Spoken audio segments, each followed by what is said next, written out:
Stand tall, look each person in the eye, begin slowly, then tighten the pace. You want to be smarter than the room. Not luckier, not louder, smarter. That means you don't merely react. You shape the room, steer the outcome, and leave others wondering what just happened. Outsmarting someone isn't trickery, it's discipline, clarity, and intentional advantage. Today, I'll give you 5 rules, practical, ruthless, ethical, that if you become fluent in, will make you the one who decides how the story ends. Know first, speak later. Information is power, but timing turns information into dominance. When everyone else rushes to comment, you pause, observe, ask one precise question, gather the details they leave out. People reveal their priorities in what they don't say. By the time they've finished, you'll have the map, they'll have the noise. Then deliver one sentence that reframes the whole conversation. The silent ones are never outmatched. They simply choose the moment to move, make small bets, win big. Outsmarting isn't about one dramatic gamble. It's about a series of small, safe probes that tell you where resistance lies and where the leverage is. Test ideas, not loyalties. Offer low-cost proposals and watch reactions like clues. Those tiny wins compound. After 3 small, strategic wins, people start adjusting their expectations, and suddenly you own the agenda. Big dominance is built on micro decisions nobody noticed until it was too late. Control the frame. If you let others define the problem, you're already on defense. Naming the problem, naming the rules. Reframe the question into something you control. Turn, why can't we, into what would it take for us to? Redirect the emotional tone. Curiosity instead of accusation. Possibility instead of complaint. When you control the frame, you change the chessboard. People will play by your rules and believe they chose to. Read behavior, not words. Words are cheap. Actions speak in currency. Watch posture micro pauses. What people avoid saying? A confident person glances at a calendar. An insecure one keeps glancing at the door. A lie lingers for a beat too long. Train yourself to listen with your eyes and feel with your ears. When you can predict the move before it's made, you don't get surprised. You orchestrate responses that make the move irrelevant. Give people a way out. Here's the secret of long-term dominance. You don't humiliate, you redirect. When you trap someone, you make an enemy. When you offer a graceful exit, you turn resistance into collaboration. Build solutions that let opponents save face while you gain ground. Dominance that lasts isn't won by breaking people. It's won by winning them over quietly so they become your allies without knowing it. Lean forward. Lower your voice. Make it intimate. Now, real dominance demands practice. So 3 quick tactical drills you can do today. The 90-second rule in any meeting. Stay silent for 90 seconds after someone finishes. Listen for unspoken details. Then ask one clarifying question that nobody else thought of. The tiny offer test. Propose a small, non-threatening option. If it's refused, you've learned the boundary. If accepted, you've gained leverage. Repeat the exit strategy. When you win a point, always followed by, how can we take this forward so everyone benefits? Watch allies form. Bring the energy back up. You'll fail sometimes. Good. That's data. Be curious about your losses. Dissect them without ego. The pattern is the teacher. Your pride is the blindfold. A final truth dominance is not cruelty. It's clarity. It's the discipline to see the whole game while everyone else stumbles on the next move. It's the humility to learn fast and the courage to act decisively. Use these 5 rules to build a life where you decide the terms, where your voice sets the rhythm, and where other people's chaos becomes your opportunity.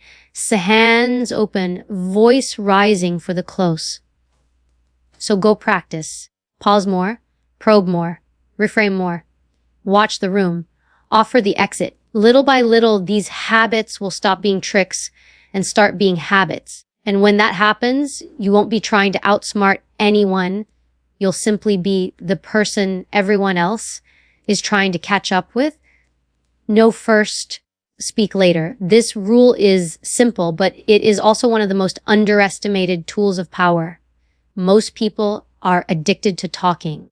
They feel pressure to fill silence, to prove they belong in the conversation, to show they are competent. That need to speak first is exactly why they lose. They reveal what they know too quickly. They expose their position before they understand the battlefield. They make themselves predictable. The person who waits, who studies, who takes in every detail before speaking already has the advantage because knowledge is leverage and leverage is dominance. When you walk into any room, pay attention. How are people seated? Who talks most and who listens? Where does the attention naturally go? Those first 60 seconds tell you the hierarchy. In those same moments, most people rush to introduce themselves, to be heard, to insert their story. Resist that urge. You are not in a rush to impress anyone. You are in a rush to understand. Every word spoken before you opens doors of insight. People reveal alliances when they interrupt each other. They reveal insecurities when they over-explain. They reveal desperation when they insist on being validated. You gain nothing by talking before you've observed these signals. Silence creates discomfort, and that discomfort works in your favor. When you remain calm and say nothing, others feel the need to fill the gap. They reveal more than they planned. They share details just to escape the silence. You should cultivate this skill like a weapon. Let them keep speaking, and your job is to collect the puzzle pieces. You don't show your hand. You don't reveal what you think. You just listen with intensity. By the time it's your turn to speak, you will know not only what was said, but also what was hidden, what was implied, and what was avoided. That is real intelligence gathering. This does not mean you remain silent forever. It means you time your words so they have maximum impact. If you speak too early, you become part of the noise. If you speak too late, the moment may have passed. The art is in striking when the others have already shown their cards. Think of it like a card game. Amateurs throw down their strongest card in the first move because they are eager to win the trick. The skilled player waits, watches the field, then places a single card that reshapes the game. That is how you should treat your words. Every time you walk into a meeting, a negotiation, or even a personal conversation, consider yourself an investigator. You are not there to rush toward a conclusion. You are there to build a file. Ask questions that appear simple but are designed to pull information. When someone gives you an answer, ask yourself what they didn't say. The truth often lies in omissions. A person defending their competence too aggressively is often insecure. A person repeating a promise is usually covering uncertainty. If you wait, if you listen carefully, you will learn far more than if you had jumped in with your own point of view. Another advantage of speaking later is precision. Because you've collected the context, you don't waste energy explaining yourself. You can deliver a short, sharp sentence that reframes the whole discussion. It makes people stop, look at you, and reconsider their own positions. One precise statement after 10 minutes of listening has more impact than 10 minutes of talking with no awareness. You don't want to compete for attention. You want to control it by timing. There's also the psychological layer. People interpret silence as confidence. The person who doesn't rush to talk, who pauses, who considers, signals authority without saying a word. It tells the group that you don't need to prove yourself, that you're not desperate to be validated. People lean in to wait for your words. They assign weight to your opinions before you've even shared them because your restraint builds anticipation. Those who speak without pause get tuned out. Those who speak with measured timing command attention. Practice this in everyday situations. The next time someone asks you a question, wait 3 seconds before you respond. Use those seconds to gather your thoughts, but also to let the silence work for you. Watch how people lean forward, how their faces shift with impatience or curiosity. Then answer slowly with deliberate tone. That pause alone will make your words land stronger, and it will feel like you thought deeper, even if the answer was simple. In conflict, speaking later is even more powerful. When emotions are high, people rush to defend, to argue, to prove their point. If you hold back, you let them exhaust themselves. They reveal everything: anger, weakness, contradictions. You absorb it all, and when they finally stop, you can respond with calm precision. Your composure contrasts with their chaos, which makes your position stronger. Dominance isn't about shouting louder. It's about making others burn out while you conserve energy. There is also an intelligence advantage. When you delay your response, you give your brain time to process. You are not just reacting emotionally, you are analyzing. What does this person want? What are they afraid of? Where are they vulnerable? A rushed answer gives away your emotions. A delayed answer hides them and sharpens your perspective. Even in everyday conversations, learn to let the other person run first. Let them show you the terrain. Then choose the path that puts you ahead. In the digital world, this rule matters even more. People rush to reply to emails, texts, social media comments.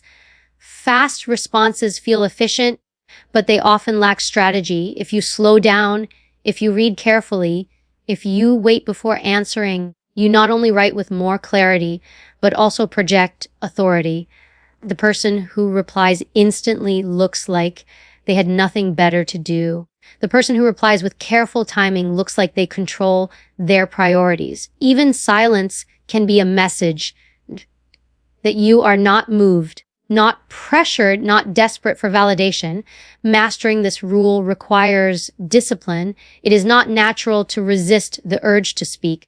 It is not easy to let silence stretch. But once you train yourself, you'll find that people reveal their strategies while you reveal nothing. You'll notice that the less you talk at the beginning, the more your words matter. When you finally do, you will stop wasting energy trying to be heard and start shaping outcomes with fewer, sharper moves. This is how dominance is built, not in a single blow, but in the restraint that forces others to show themselves first. Control the frame. Whoever defines the situation controls the outcome. People often make the mistake of arguing inside someone else's frame, answering questions as they are presented, reacting to definitions they didn't create. The moment you accept another person's framing, you give them the power to decide the battlefield. Outsmarting someone begins by refusing to play on their terms. You don't let them choose the language, the assumptions, or the emotional tone. You step back, examine the situation, and redefine it in a way that shifts the balance of power toward you. Frames are invisible to most people. They don't see how much they are guided by the wording of a question, the emotional charge of a statement, or the subtle way a problem is presented. For example, if someone says, "Why did you fail?" you are already boxed in by their frame. If you start explaining, you have already accepted that you failed. A better move is to reframe. What makes you think I failed? Let's look at what was actually achieved. You don't deny. You don't get defensive. You simply redefine the conversation so that you are not trapped inside their assumptions. Controlling the frame is not about arguing. It is about shifting perspective. Imagine a negotiation where the other side says, "This price is too high." If you start lowering your number, you've accepted their frame. If you respond with, "The real question is what value you're receiving for this investment," you've reframed. Now the focus is not on the price, but on the return. You are no longer defending cost. You are positioning value. The battlefield changes and you are leading it. Tone is another weapon of framing. If someone speaks with aggression and you respond with aggression, you've accepted their emotional frame. If you keep your voice steady and calm, you reframe the exchange as controlled and professional. Their anger now looks like loss of control, and your composure defines the new standard. People instinctively align with the person who appears to be setting the tone. The emotional climate belongs to the one who refuses to be pulled into someone else's storm. Questions are powerful tools for controlling frames. Instead of answering questions directly, redirect them. If someone asks, "Can you even handle this project?" you can reframe with, "The real issue is how this project will be executed effectively. Let's look at the plan." You are no longer on trial. You have made the project the focus. People follow where the questions lead. Whoever asks the right questions steers the direction of the conversation. This is why interrogators, negotiators, and skilled leaders never allow the other side to set the structure. They use questions to quietly rewrite the narrative. Framing also shapes perception of reality. If you present a challenge as a threat, people panic. If you present the same challenge as an opportunity, people lean in. Leaders control frames by giving meaning to events. They say, "This setback is data, not defeat." They say, "This isn't a failure, it's a stage in the process."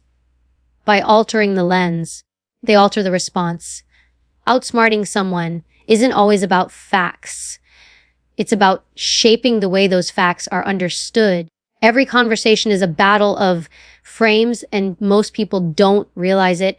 Think of media interviews. A skilled interviewer sets a trap with loaded questions. A skilled guest refuses to answer within the trap and instead reframes. Asked, "Why are your numbers so low?" The guest replies, "The real story here is the growth we've built despite obstacles." It's not about ignoring the question.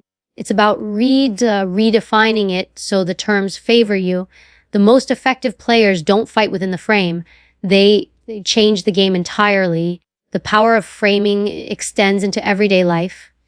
If a colleague says, "You always make mistakes on this," you could defend yourself, or you could reframe by saying, "What's important is finding the most effective process going forward. Let's identify where we can improve." Suddenly, the conversation is not about blame, but about solutions. You're no longer the accused, you're the problem solver. That shift disarms attacks and draws others into your vision instead of their criticism. Timing matters. The first person to define the frame usually wins. When entering a room, set the context early. Begin with clarity. Here's what we're here to accomplish today. That single move preemptively creates the structure everyone else will follow. If you remain silent and allow others to frame first, you may spend the rest of the meeting struggling to redirect. Dominance comes from seizing the narrative before anyone else does. Framing is also about language. Words carry power beyond their literal meaning. Call something a problem, and it feels heavy. Call it a challenge, and it feels surmountable. Call it an opportunity, and it feels exciting. People unconsciously accept the emotional weight of words. The one who selects the language controls how reality is experienced. That's why the best strategists are precise with their wording. They know that framing doesn't just guide arguments, it guides emotions. To practice, start noticing how frames are set around you. Listen carefully in conversations. When someone makes a statement, ask what assumptions are hidden in those words. Are you being pulled into their narrative? If so, step back and reframe. Do it politely, firmly, and with clarity. The more you practice, the more natural it becomes. Instead of reacting, you begin shaping. Instead of defending, you begin directing. People often resist the idea of controlling frames because they confuse it with manipulation. It's not manipulation. when it's grounded in truth. It's discipline. It's refusing to let yourself be cornered by assumptions that weaken your position. The person who controls the frame doesn't necessarily lie. They clarify. They set the lens through which everyone else interprets events. This is the difference between those who constantly explain themselves and those who seem to command situations without effort. One plays defense. The other defines the field. One reacts to what is given. The other creates the terms. To outsmart anyone, you don't need to be louder. You don't need to be faster. You don't even need to be more knowledgeable. You need to make sure the frame belongs to you. Once it does, everything that follows bends in your direction. Give people a way out. Power is not just about winning. It's about winning in a way that leaves you in control long after the moment has passed. When you corner someone, when you trap them with no exit, they will fight harder than ever. They will resist, sabotage, and wait for the chance to get even. You may win the argument, but you lose influence. True dominance is not crushing someone until they break. It's guiding them toward your outcome while letting them feel they had a choice. The key is to leave the door open, to provide an escape route that protects their pride while securing your advantage. Human beings are wired for self-preservation, and one of the strongest instincts is the need to protect ego. Humiliation feels like death to the mind. When you strip someone of dignity, they will remember it and they will carry it like a wound. But when you allow them to save face, even in defeat, you disarm resentment. You create the illusion of partnership instead of conquest. Outsmarting someone is not about breaking their spirit. It's about bending their resistance until they choose to step in the direction you already mapped out. Consider negotiations. If you demand too much and give no concessions, the other side digs in. Even if they realize they are wrong, pride won't let them admit it. But if you leave them a way to claim a partial win, they accept your terms with less friction. For example, instead of saying, "This is the only deal you're getting," you can say, "This is the best deal available under these conditions, but I'm willing to adjust the timeline." The core outcome is yours, but they walk away telling themselves they shaped the final version. That exit you gave them protects their ego, and it ensures smoother cooperation. This principle applies in conflict as well. Imagine an argument where you completely dismantle someone's position. If you press harder, they will lash out even irrationally. But if you pause and give them a path to agree without shame, they will take it. Say something like, "You raised an important point earlier, and that shows we're all working toward the same goal." Suddenly, they don't feel like losers. They feel like contributors. They may have lost the debate, but they still keep their sense of value. That is how you dominate without creating enemies. People often confuse dominance with destruction. They think to win means the other side must be humiliated. That mindset is short-term. The reality is that those you destroy will rise against you again. Dominance that lasts comes from converting resistance into cooperation. When you give people a way out, you're not just ending the conflict. You're recruiting them. Whether they realize it or not, they will walk away believing they chose to cooperate. In truth, you guided them there. In leadership, this rule is vital. If you impose your authority without exit routes, your team obeys out of fear, but they quietly resent you. Resentment corrodes trust, and trust is the real foundation of power. A leader who gives people a way out earns loyalty. For example, instead of saying, "You failed at this task," you say, "This didn't go as planned, but here's how we can pivot together." The person accepts correction without humiliation. They remain motivated to follow. Instead of waiting for your downfall, Authority grows stronger when it is tempered with grace. The same applies in personal relationships. If you corner a friend, a partner, or a colleague in an argument, they will feel attacked. Even if you're right, they won't admit it because the cost to their pride is too high.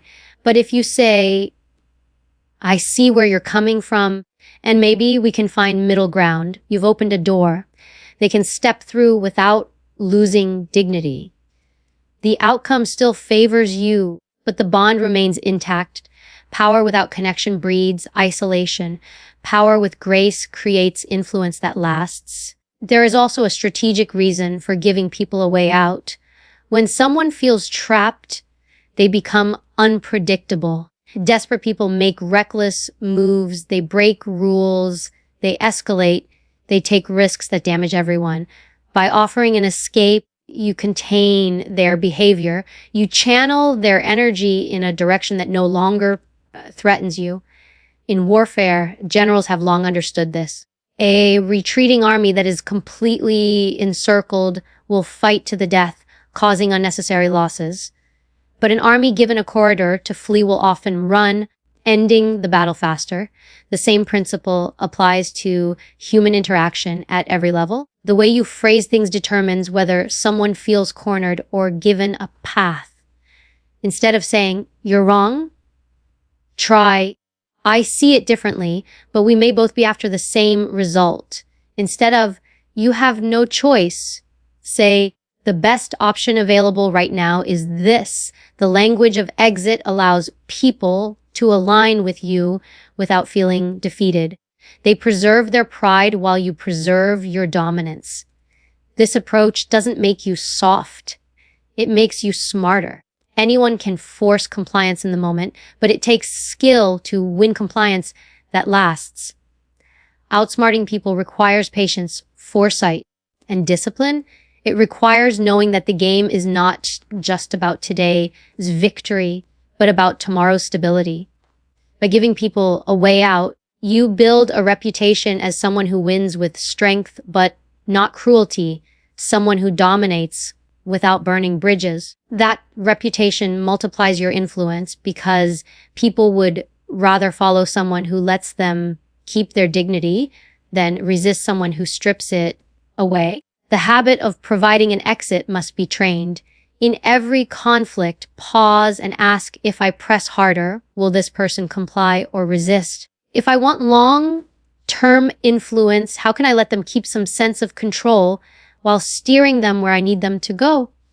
Over time, this mindset becomes instinctive. You stop seeing people as obstacles to crush and start seeing them as pieces you can move on the board. You guide them without open warfare. You give them just enough freedom to feel respected while ensuring the outcome remains yours.